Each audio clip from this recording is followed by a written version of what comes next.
Hello everyone, and welcome to the Student Production Association's Fall 2020 production, The Essentials, a virtual storytelling event. This is a showcase that includes personal and true stories all surrounding the idea, what is essential? We've gathered a group of rich and diverse stories from all around the community. Our director and story coach, Eric Brayman, has worked individually with these storytellers to really help bring it to fruition in an honest and beautiful way.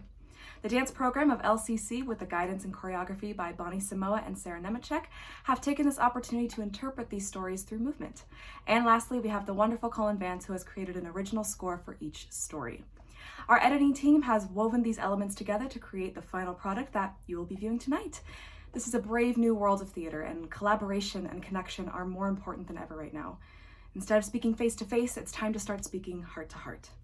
Stick around for a little talkback/Q&A session with our creative team at the end of the show, but for now, sit back, relax, and enjoy the Student Production Association's Fall 2020 production, The Essentials.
So I find myself on stage at the Holt Center with the Eugene Opera.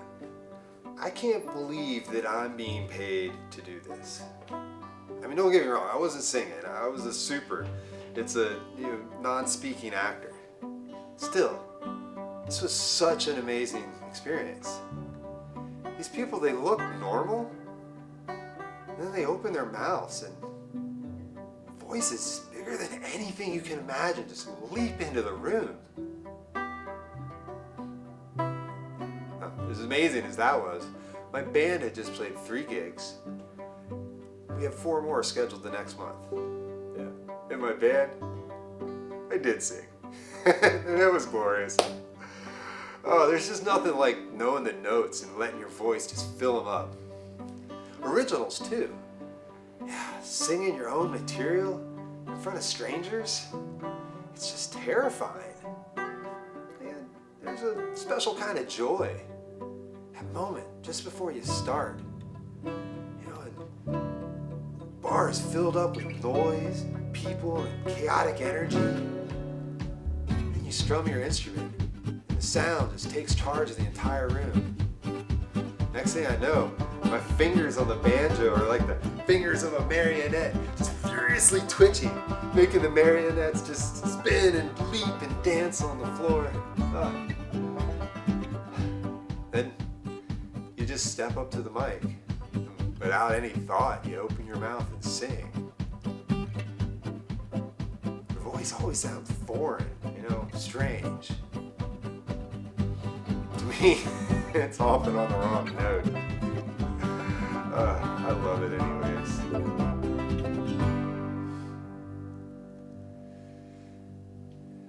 This was March 2020. Now, the opera was supposed to open on Friday night. They shut everything down on Thursday. All my upcoming gigs for my band got canceled. My daughters, their school all closed, and I had to stay home with them. Well, help with online learning. No more rehearsals. No more anything. Just this house. Zoom. I started to spiral. Depression and anxiety have always been a struggle for me. I've dealt with suicidal thoughts and ideation my whole life. I used performance as a source of community and structure. That was gone. Here I was, going down fast. I knew it. This wasn't my first rodeo.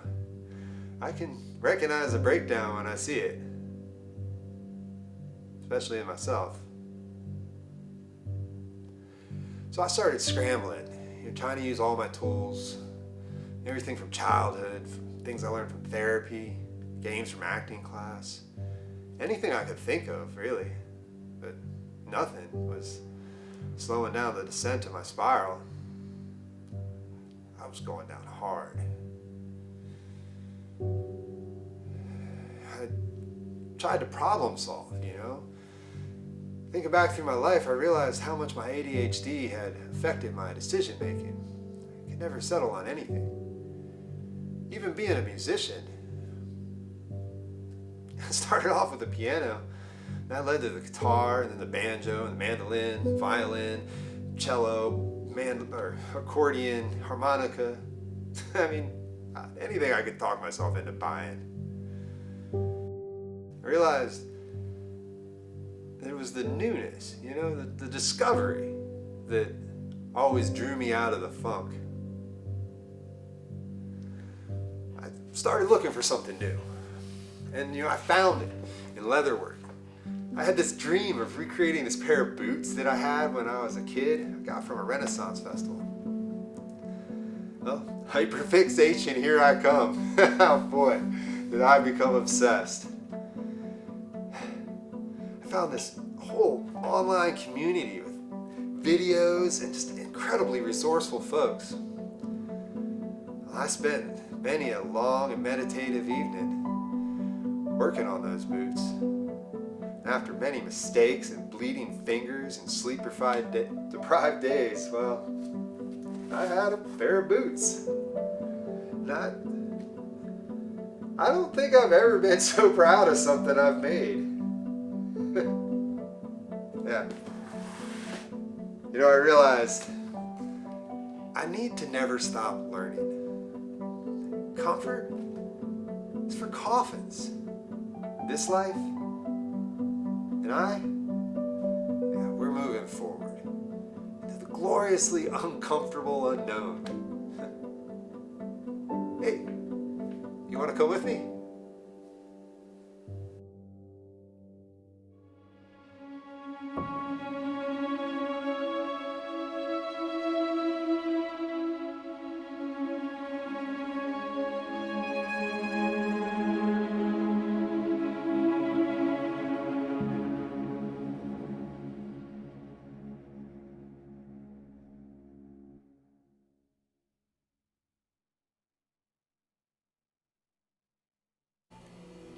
So I remember when I first found out that leopards were going extinct.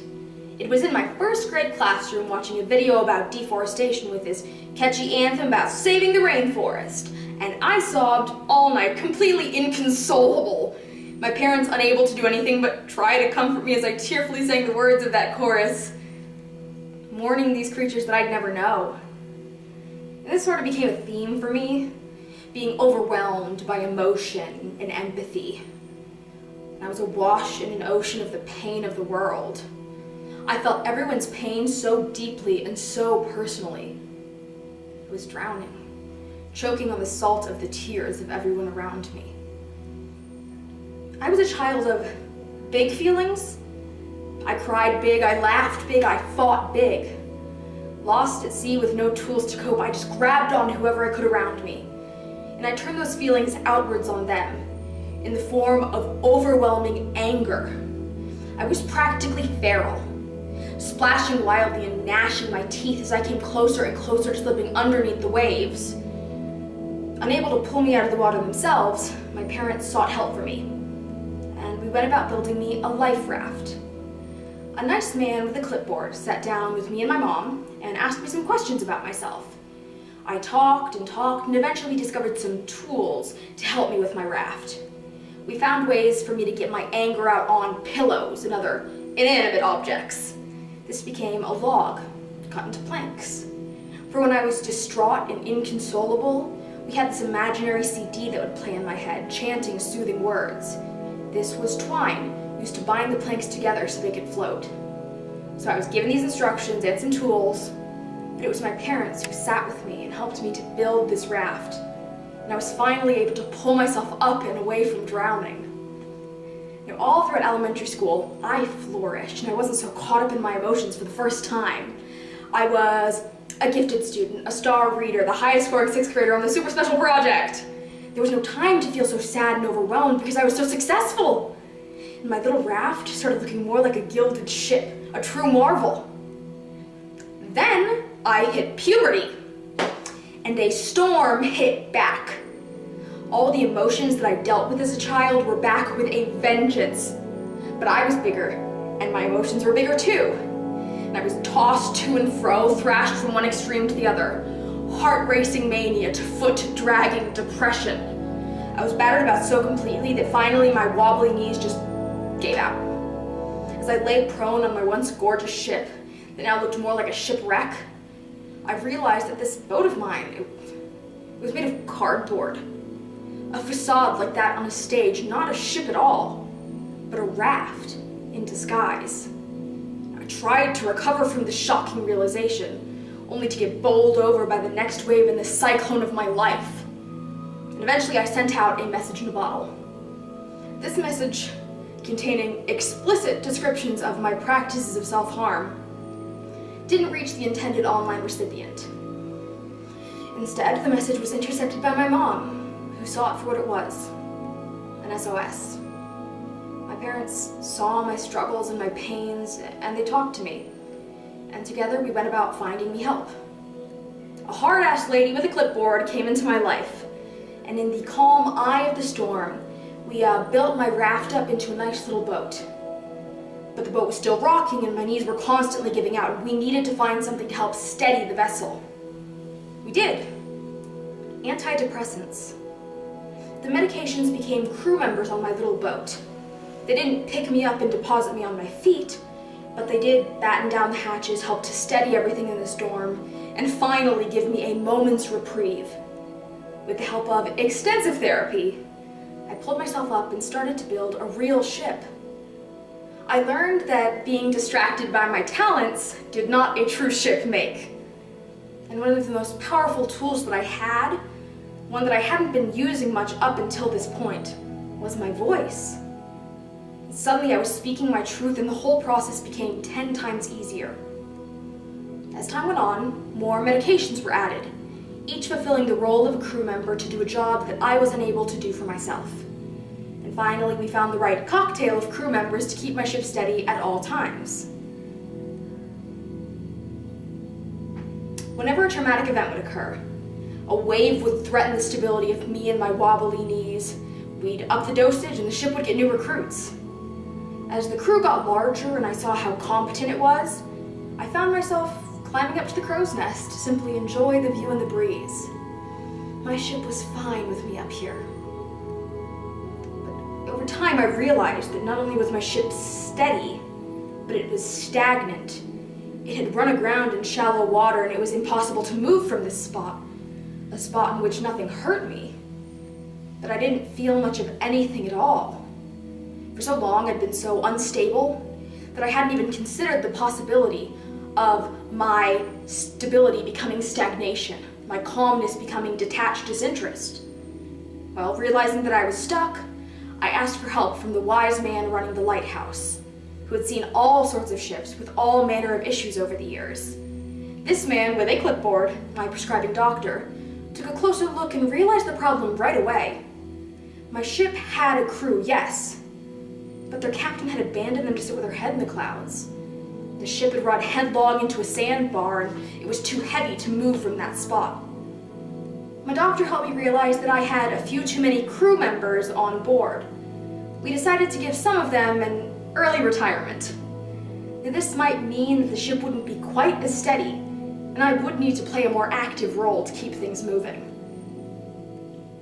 And I'm feeling things again. My ship is cruising through the water, and sometimes it will hit a wave, or the seas will get choppy for a bit. But my ship is sturdy and bolstered by self-care. I've found my sea legs, standing strong while still being able to feel the motion of the waves. My story doesn't end, and instead continues, with me standing tall, captaining my own ship as I journey onwards, destination unknown.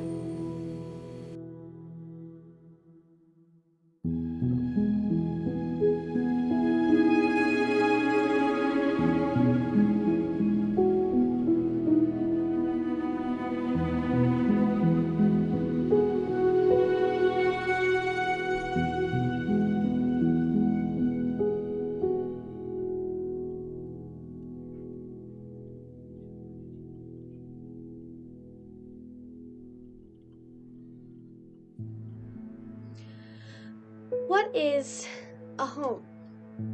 Google explains home as the place where one lives permanently, especially as a member of a family or a household.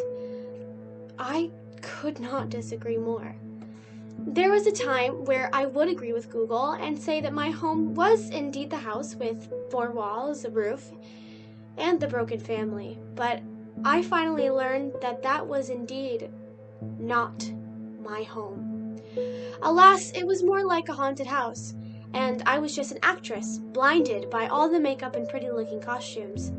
I was a clown, a fool.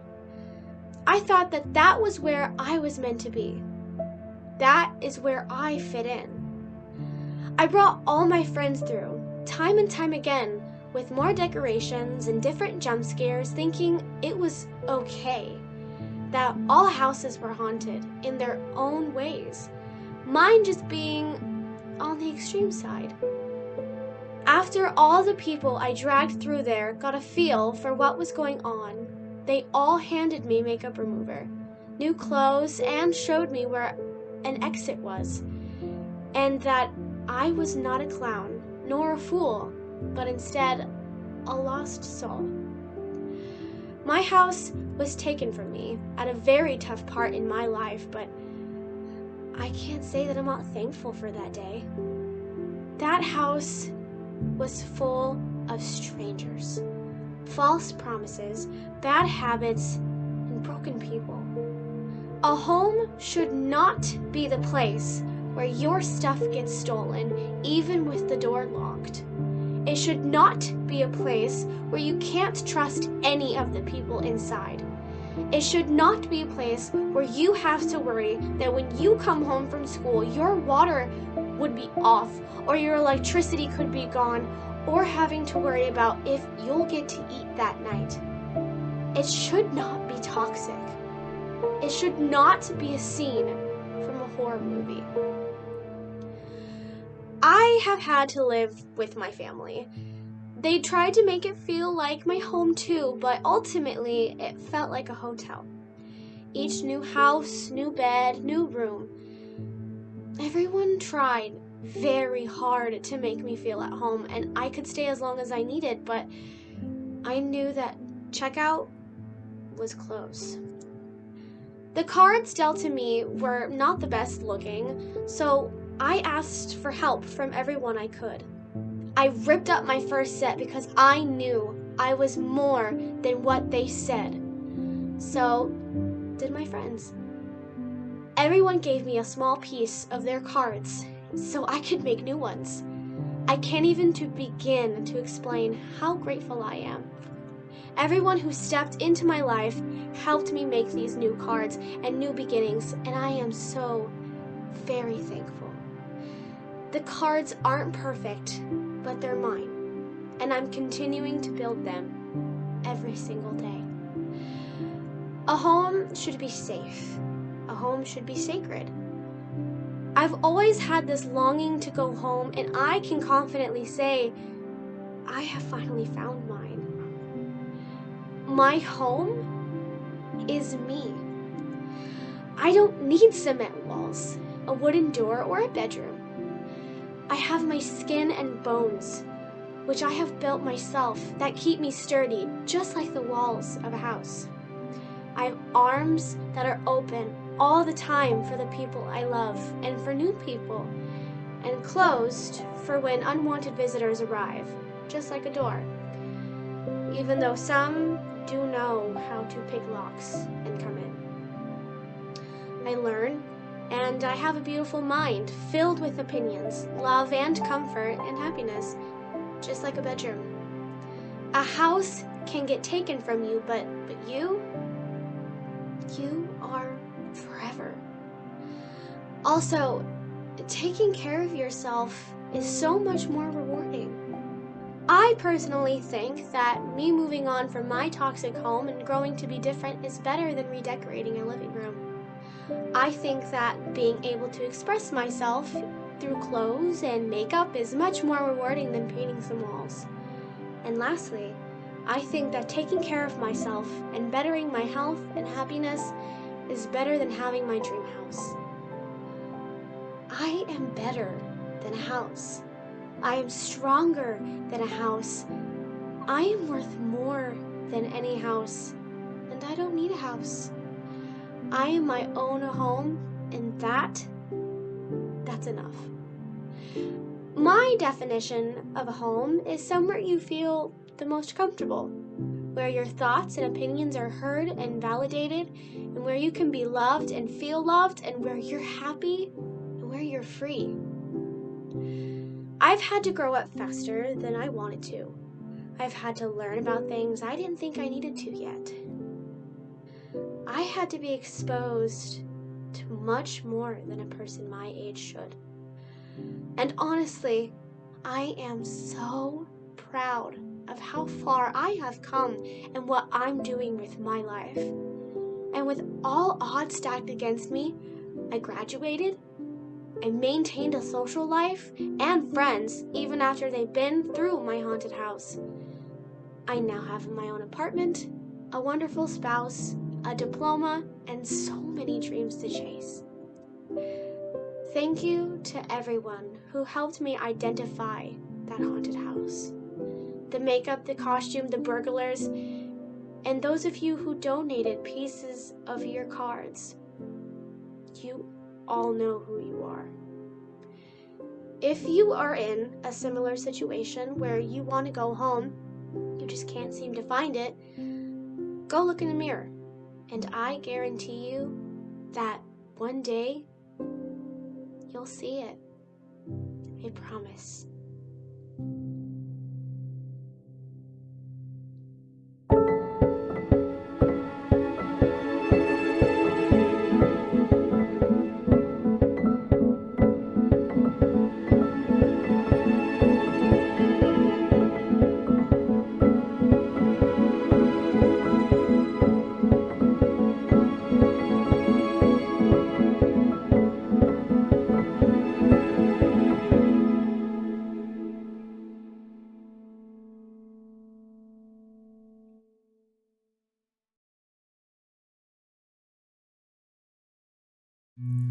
I got a story for you.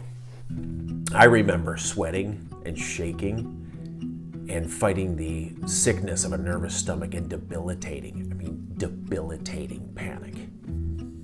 20 pairs of eyes are staring back at me, none of them more than 11. And they're witnessing me experiencing the most terrifying moment of my life. Still, to this day, this moment is the most intimidating and frightening that I have ever experienced. And I remember thinking, this is what I signed up for. This is my first day as a teacher.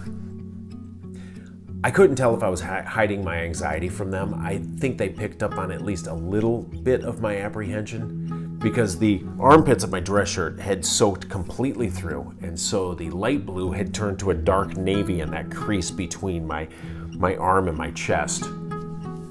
And I'm rubbing my brow like this and wincing inadvertently, but I'm dizzy. I mean, the room's spinning. And I keep looking at the door. I'm looking at the door, planning my escape. You know, it's one thing to take on the responsibility of being a parent. I welcomed that, and I planned it. And so as my children grew, it allowed me to grow into my role as a parent as well. To care for someone else's child, a 10 or 11-year-old that up until that point you've never met, well, that's a responsibility like no other. To be expected to protect them, to be trusted to educate them, to make sure they're fed, and to nurture their social and emotional well-being. That is what it's like to feel essential.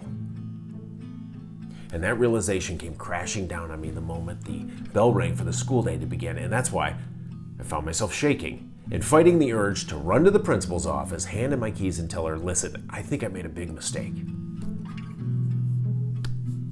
But those 20 pairs of eyes stared back at me. They were so hopeful, expectant, maybe, definitely demanding, and yet at the same time encouraging. They had the confidence in me that I lacked in myself, and so I fed off that. I fed off it, and I made it through to recess, and then to the end of the day, and miraculously, I showed up the next day.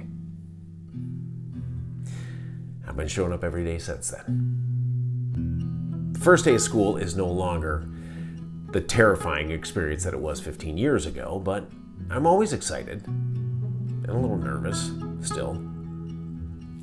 I live in the same neighborhood as my school, almost walking distance from campus.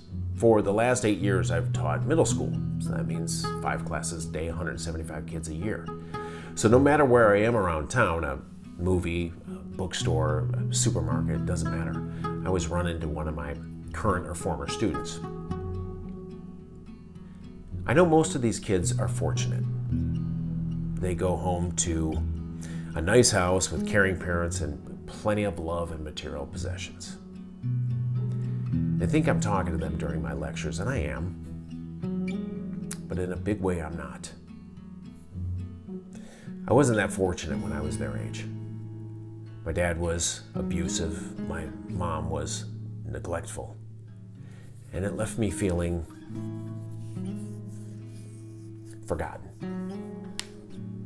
and lost and unnecessary. I know that there's at least one kid in each one of my classes who is living inside the similar uncertainty of a chaotic childhood. I could see them. They try to hide it on their faces, but I could see it. They're shell-shocked. That's who I'm talking to. They're not getting life's essentials at home, and so God puts them into my class, full of caring and compassion and hospitality. A classroom full of what they lack. And that's why I'm doing this. And then came the COVID lockdown. It was a spring-like day, my favorite time of the year to teach. And I was told I was no longer essential. It's been said, he who has a why to live for can bear almost any how. Well, I'm one of the fortunate ones. I've found my why. But I'm not allowed to do it anymore because of the current crisis. At least not in the traditional sense. But I keep showing up though. Teaching 6th graders from behind a computer screen inside my quiet and empty classroom. It is indeed a poor representation of my why. I often ask myself, is this new way of teaching even essential? I don't know. But it's a bridge. It's a bridge to the day that I can open the door to my classroom and be introduced to the students that I've met only virtually. I'll probably be once again fighting the nerves of a teacher on their very first day. And on that day, I will once again feel essential.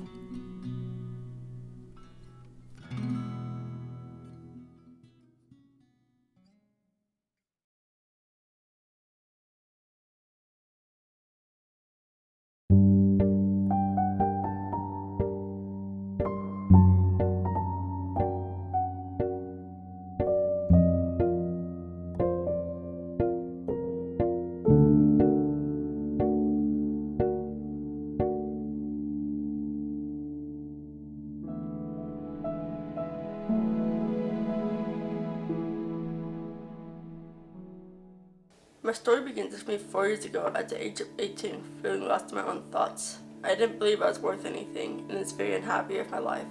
My body and mind were in a fight, which left me feeling I had no control of myself. There was so much going on in my mind, and that everything around me turned into a big blur. My thoughts were in a universe of odd, humongous creatures that I couldn't get out of. I was down to who I was, which made me do harm to my body. There was something in my mind that was taking over my thoughts. I thought whatever this thing was making the best choice on what happens to my body.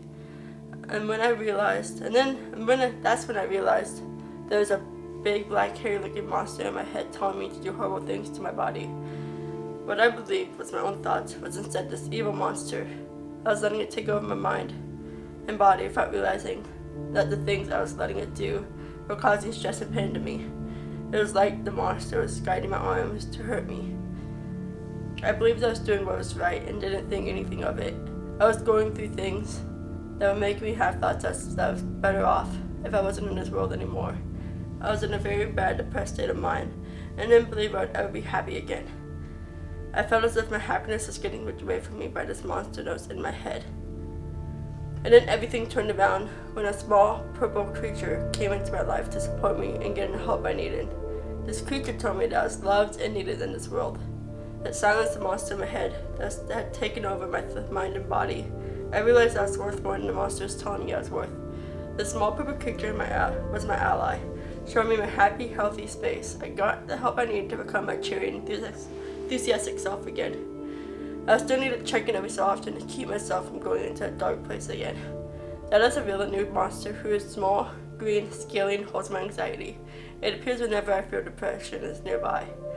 The two monsters are closely connected.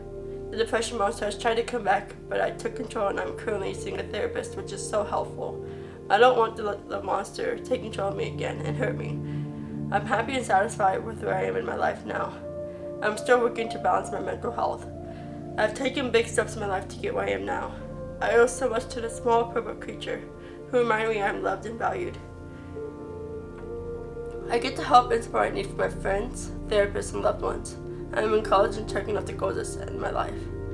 I try to graduate college, get a job, have a stable income, be in a stable house, get married, and have a family. I'm currently working on graduating college and have come far. The other goals will come after I graduate, when I have more time to put towards them.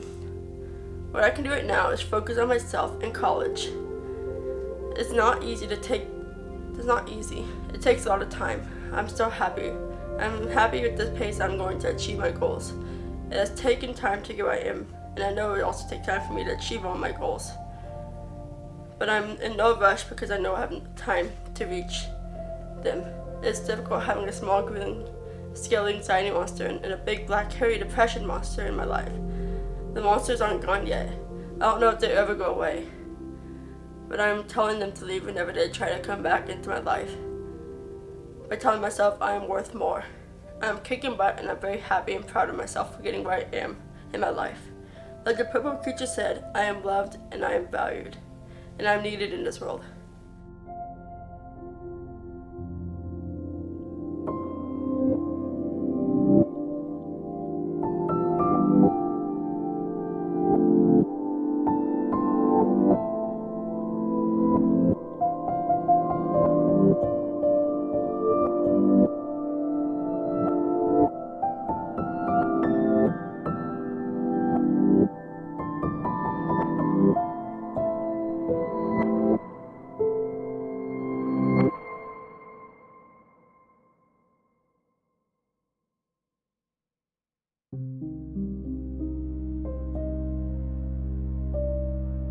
Heading home from the holidays on a snowy evening, December 27, 2016, I was in a near-death rollover car accident.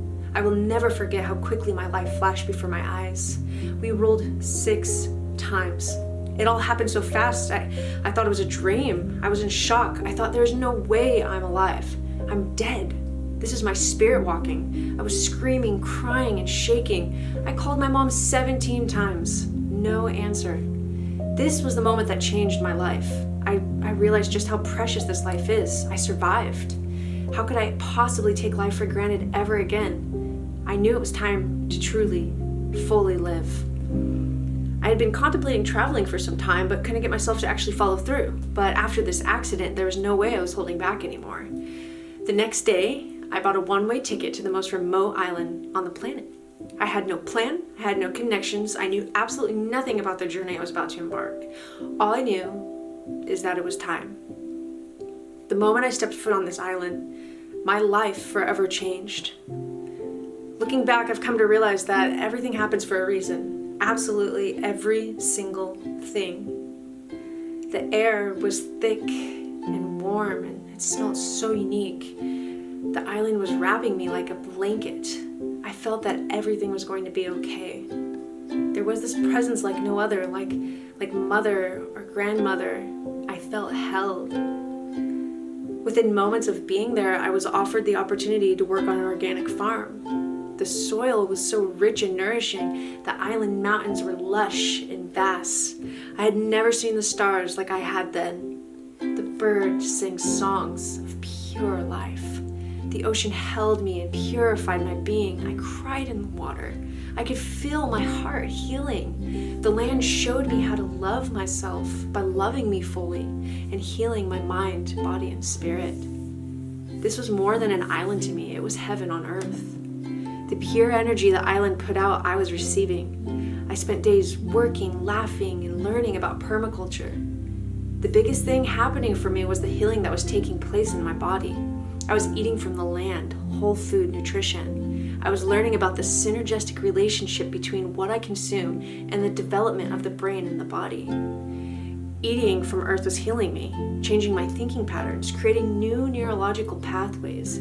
I was learning about self-love. I was learning about how to take care of my body, the body I survive in. I was learning how to truly love myself through what I put in and on my body. Diet was one major change that influenced my growth. Environment and community was another. Those who lived on this island had one thing in common. They were givers. I witnessed random acts of kindness constantly. I looked into the eyes of other living beings and saw them surviving as I am, We were no different. I felt vulnerable around all these powerful beings. Little did I know, love was their fuel. I had to open myself and allow love from others in. It was one thing to give this love. It's a whole nother thing to receive it. I allowed my essence to be felt. This is who I am, I said to myself. I love me. I love every part of who I am and what I am becoming. It was time for me to heal and accept all that I was. Embracing my emotions was a pivotal moment. I was held by so many friends, but most importantly, I was held by myself. I was gifted moments alone and moments with powerful people. Every interaction was a part of my growth and a part of my journey. The island and the people living on the island taught me to slow down. Where I come from, everything was fast-paced and hectic. I took time to pause and think before I speak. These people all inspired me to develop a closer relationship with myself. I learned to go with the flow. Spending time alone became my greatest strength. In fact, I preferred it. It was my tool to grow. I was able to fully show up for others when I took this time for myself.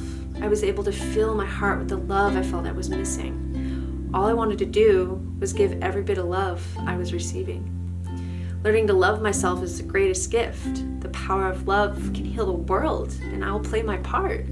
I will lead by example and love fully through all the darkness and all the light. The world deserves love. We all deserve love. It is the strongest force I know.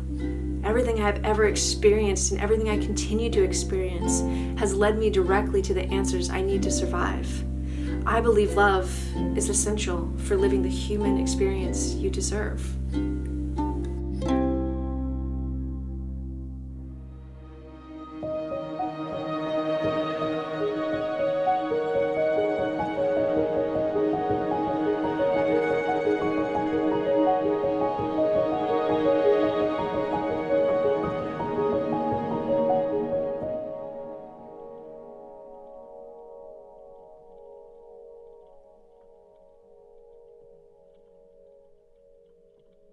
So, when I was young, maybe about 7 or 8, I liked to help my mom in the garden. Every spring, we'd turn over the soil to prepare for that year's plants.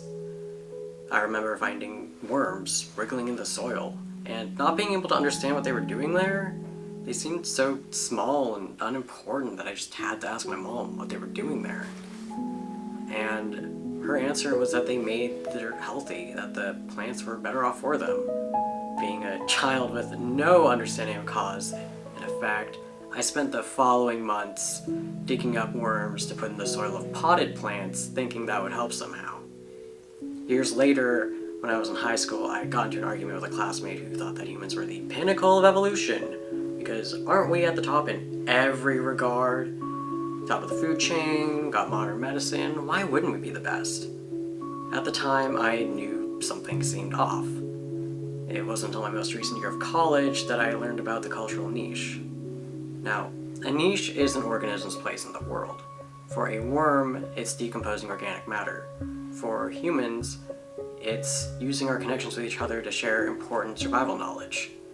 This concept was the missing piece of my argument back then, because it slotted humanity so neatly into this world. Not everything can fill our niche, and not everything should.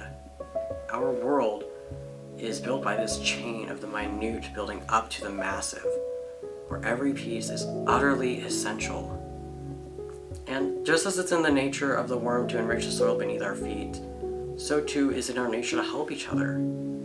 There's a quote that goes around that's attributed to Margaret Mead about how when a student asked her what the first sign of civilization was, she answered that it was a healed femur. I read this quote years ago and I haven't stopped thinking about it since. Anyway, I found that it's fake. Margaret Mead was a cultural anthropologist and had nothing to do with ancient bones.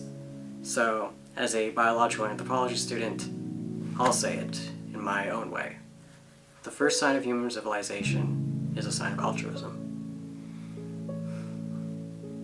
In 1957, in Shandar, Iraq, the remains of an old man were found over 45,000 years after his death. Being a sentimental sort of people, we gave him a name, Nandi. Throughout Nandy's life, he suffered from brutal injuries and a debilitating bone disease that would have made living a struggle. But he lived. Every single one of his injuries had healed by the time he died between the ages of 40 to 50, which is 10 to 20 years longer than the life expectancy of the time. He survived because the people he knew cared for him when he needed help, and Nandy wasn't the only one. I could give you a whole list of ancient humans whose stories were just like Nandy's, because over and over again, people have reached out to each other, wanting to make a connection, wanting to care. We've been reaching further out too. We've been shooting stuff into space, probes, rovers, all sorts of things. A lot of it we don't name. When we do name them, we give them names like that translate to hope, to ingenuity, to valor. And twice now we've sent pieces of ourselves into the stars, hoping to find something, someone. Herzliche Grüße an alle. That's the German greeting on the golden record, the one we sent out with the Voyagers. There's 55 greetings in total, each one in a different language, and not all of them just say hello. The Punjabi welcomes the aliens home, the Ukrainian wishes them health and happiness, and the Amoy asks if they've eaten yet. We looked out into the cold, empty shadows of space and threw our voices out to say, hello, let's be friends. And that's not the only thing we sent out. We wanted to show the aliens what our world was like, what was important about it to us. So we sent them the sound of rain, of wind, of crickets. We sent them the sound of a human heartbeat, of a mother kissing her child, and of that child's laughter. But despite this being in our message to the stars, we forget about it. We rush from one place to another. Some of us throw ourselves into studying the pure nature of atoms, and we get stuck in this machine of capitalism. And all of us at one point or another forget the importance of a worm. We forget that a worm is amazing, and in doing so we forget to be amazed at ourselves. We forget that we're all connected to each other, from the tiniest little worm to every person that you meet on the street. We share this world to which we are all essential. And whenever things get a bit too difficult, when it seems like I'm not going to get where I want to go, I think about that, about how essentially human it is to reach out, to care, to be kind. Isn't that amazing?